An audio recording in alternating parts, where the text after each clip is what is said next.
Halo, Assalamualaikum warahmatullahi wabarakatuh. Saya Ria Nuretita, Program Studi Kebidanan Universitas Nasional. Di sini saya akan menjawab beberapa pertanyaan dari materi keterampilan dasar kebidanan sebagai ujian akhir semester genap kali ini. Langsung saja tonton videonya. Nah, pertanyaan yang pertama yaitu jelaskan proses terjadinya eliminasi urin. Eliminasi urin tergantung pada fungsi bagian organ sistem perkemihan yaitu ginjal, ureter, kandung kemih, dan uretra. Ginjal menyaring produk limbah darah untuk membentuk urin. Ureter membawa urin dari ginjal ke kandung kemih, kemudian kandung kemih menyimpan urin sampai timbul keinginan berkemih. Dan urin akan keluar dari tubuh melalui uretra. Semua organ sistem perkemihan harus utuh dan berfungsi agar urin berhasil dikeluarkan dengan baik. Pertanyaan nomor 2, jelaskan yang dimaksud dengan pemeriksaan diagnostik dan jelaskan macam-macam pemeriksaan diagnostik dalam kebidanan. Pemeriksaan diagnostik adalah penilaian klinis tentang respon individu terhadap suatu masalah kesehatan. Hasil pemeriksaan sangat penting dalam membantu diagnosa, memantau perjalanan penyakit, serta menentukan prognosa. Ada banyak macam pemeriksaan diagnostik, yaitu pemeriksaan laboratorium, USG, secara pervaginal maupun perabdomen. Pemeriksaan rongsen, kardiotografi, dan sebagainya. Contoh dalam kebidanan salah satunya dapat melakukan pemeriksaan diagnostik yang disebut ANC pada ibu hamil atau dapat melakukan pemeriksaan tes urin untuk mengetahui kadar HCG dan untuk mengetahui hamil atau tidaknya seseorang. Selanjutnya pertanyaan nomor 3. Jelaskan yang dimaksud dengan nyeri dan sebutkan perbedaan nyeri akut dan nyeri kronik. Nyeri adalah suatu kondisi di mana seseorang merasakan perasaan yang tidak nyaman atau tidak menyenangkan disebabkan oleh kerusakan jaringan. Perbedaan antara nyeri akut dan nyeri kronik. Nyeri akut datang secara tiba-tiba dan terlokalisir, waktunya kurang dari 6 bulan.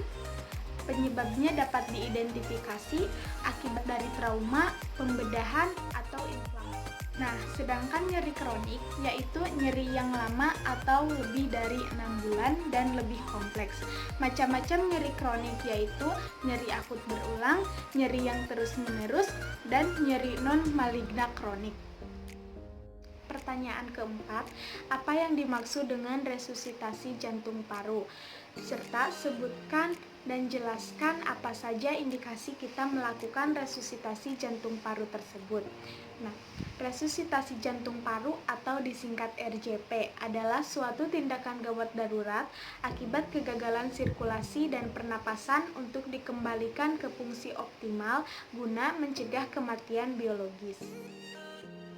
Ada beberapa indikasi melakukan RJP, yaitu yang pertama, henti napas atau apne disebabkan oleh sumbatan jalan napas atau akibat depresi pernapasan baik disentral maupun perifer. Yang kedua, henti jantung atau cardiac arrest. Dengan berhentinya napas, maka oksigen sama sekali tidak ada di dalam tubuh sehingga menyebabkan jantung tidak dapat berkontraksi.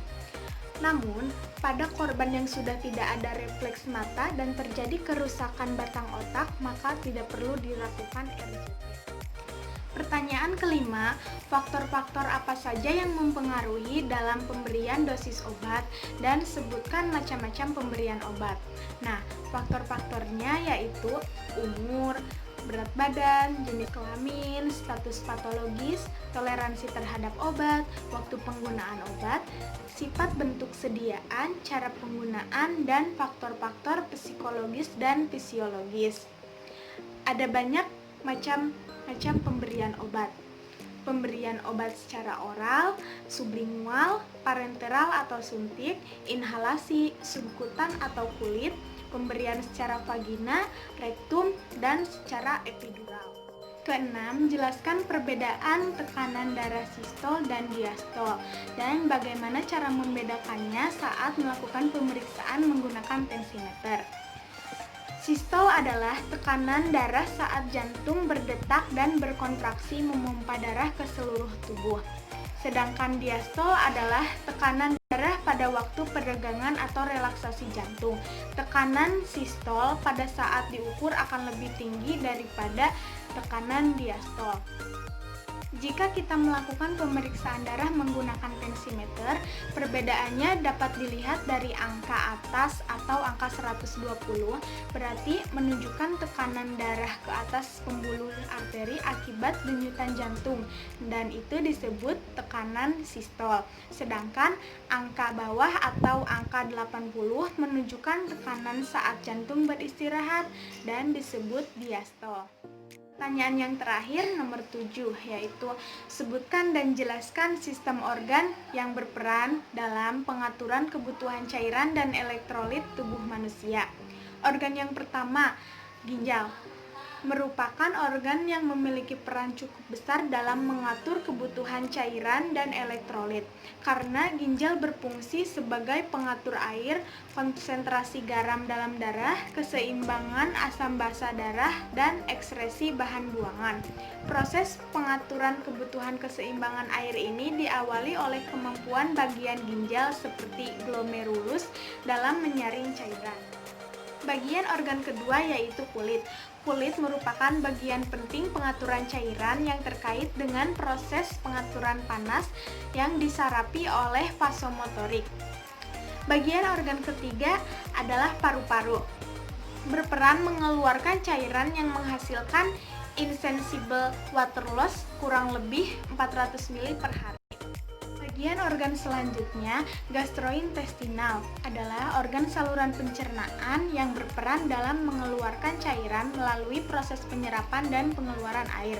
Yang terakhir, sistem endokrin yang terdiri dari ADH, aldosteron, prostaglandin, dan sebagainya. Nah, itu beberapa jawaban dari saya. Mohon maaf bila terdapat kesalahan. Sekian, wassalamualaikum warahmatullahi wabarakatuh.